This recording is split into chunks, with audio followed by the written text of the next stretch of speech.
9월 18일 토요일, 오늘의 말씀은 출애굽기 16장 22절부터 36절까지의 말씀입니다. 우리 함께 봉독하도록 하겠습니다. 여섯째 날에는 각 사람이 갑절의 식물 곧 하나에 2오멜씩 거둔지라. 회중의 모든 지도자가 와서 모세에게 알림해 모세가 그들에게 이르되 여호와께서 이같이 말씀하셨느니라. 내일은 휴일이니 여호와께 거룩한 안식일이라. 너희가 구울 것은 굽고 삶을 것은 삶고 그 나머지는 다 너희를 위하여 아침까지 간수하라. 그들이 모세의 명령대로 아침까지 간수하였으나 냄새도 나지 아니하고 벌레도 생기지 아니한지라. 모세가 이르되 오늘은 그것을 먹으라. 오늘은 여호와의 안식일인즉 오늘은 너희가 들에서 그것을 얻지 못하리라. 엿새 동안은 너희가 그것을 거두되 일곱째 날은 안식일인즉 그날에는 없으리라 하였으나 일곱째 날에 백성 중 어떤 사람들이 거두러 나갔다가 얻지 못하니라. 여호와께서 모세에게 이르시되 어느 때까지 너희가 내 계명과 내 율법을 지키지 아니하려느냐. 볼지어다 여호와가 너희에게 안식일을 주므로 여섯째 날에는 이틀 양식을 너희에게 주는 것이니 너희는 각기 처소에 있고 일곱째 날에는 아무도 그의 처소에서 나오지 말지니라. 그러므로 백성이 일곱째 날에 안식하니라. 이스라엘 족속이 그 이름을 만나라 하였으며 가시같이 희고 맛은 꿀 섞은 과자 같았더라. 모세가 이르되 여호와께서 이같이 명령하시기를 이것을 오멜에 채워서 너희의 대대 후손을 위하여 간수하라.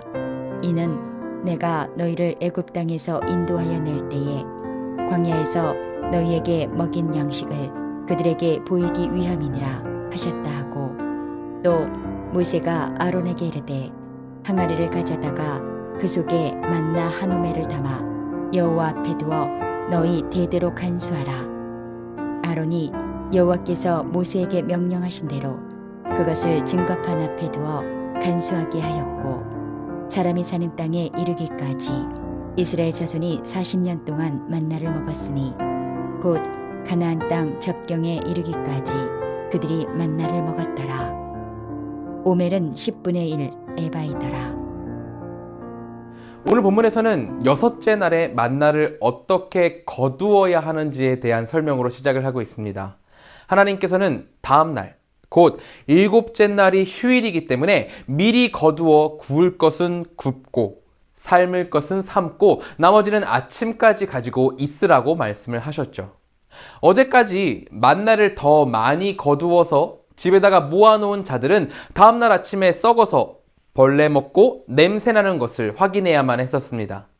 하나님께서 매일매일을 책임져 주시고 채워주신다는 것을 알도록 백성들은 그날 먹을 것을 그날 아침에 정확하게 거두고 남기지 않도록 하셨었죠.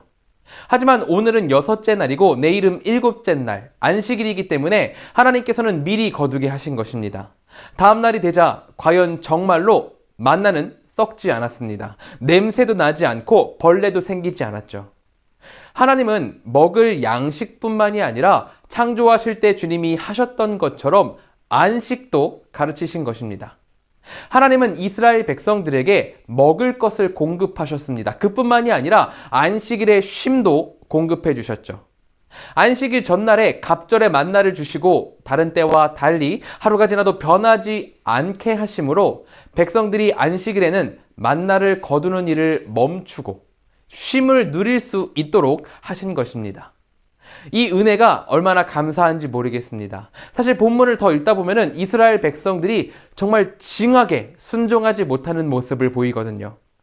안식일인 일곱째 날에도 뭐가 없을까 하고 나가가지고는 만나를 찾는 이들이 있었다고 성경에 나옵니다. 하나님께서 여섯째 날에 분명히 더 거두라고, 일곱째 날을 대비해서 더 거두라고 말씀을 하셨는데 그 말씀을 듣지 않고 또 찾으러 나왔던 거죠. 이뿐만인가요? 그 전에는 더 거두지 말라고 하셨었는데 더 걷어가지고 문제를 피웠었죠. 그리고 또 그 전에는 먹을 것이 다 떨어졌다고 하나님께 불평하고 원망하는 모습을 보였습니다.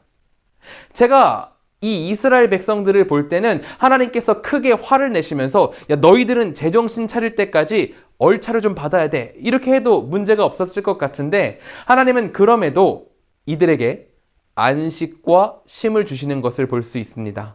하나님 안에서 하나님의 자녀들이 어떤 것을 누리게 되는지를 큰 은혜로 보여주고 계신 거죠.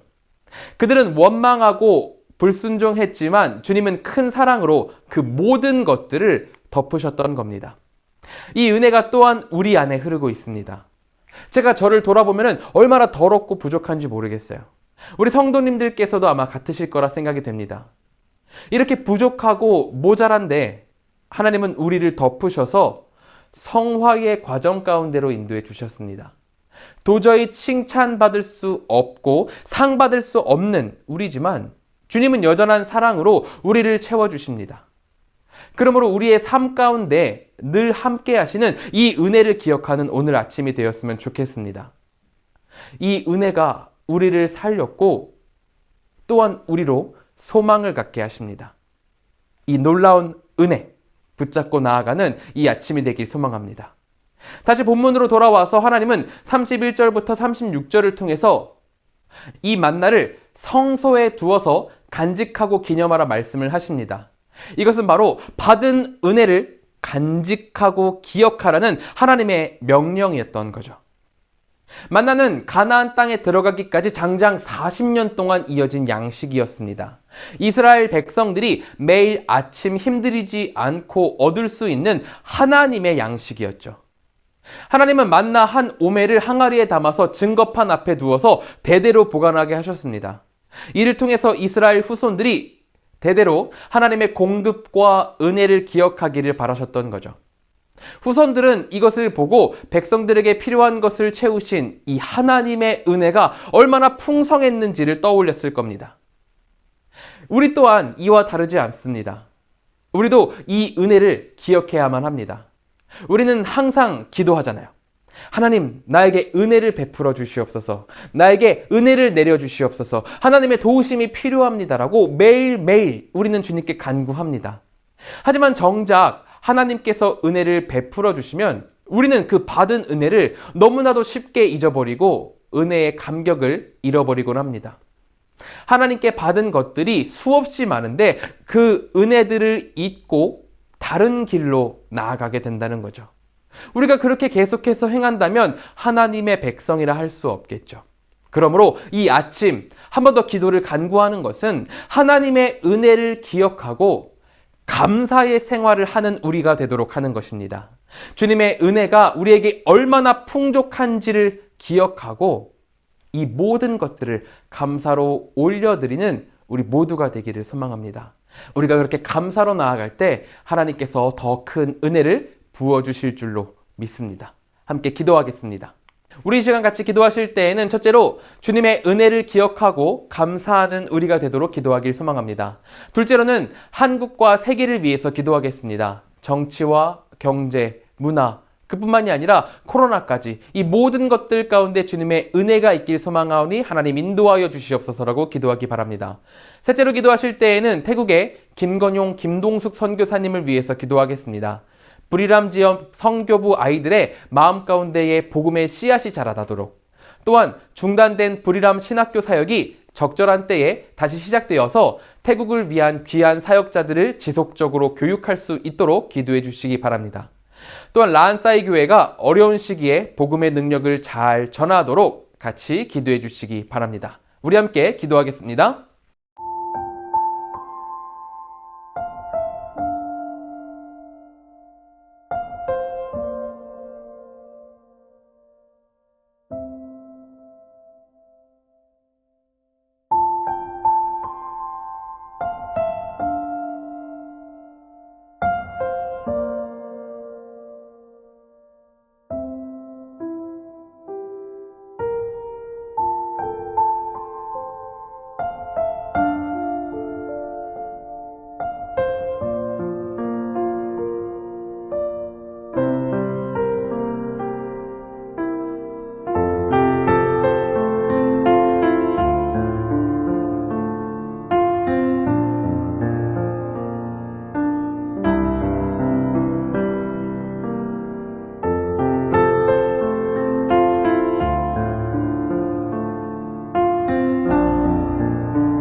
제가 기도함으로 마치도록 하겠습니다. 사랑과 은혜가 충만하신 하나님, 우리가 주님의 은혜를 기억하길 소망합니다. 이 못난 자들을 위해서 하나님께서 큰 은혜를 베풀어 주셨사오니 우리가 그것을 감사함으로 주님을 찬양하며 나아갈 수 있도록 인도하여 주시옵소서. 하나님, 내일은 주일입니다.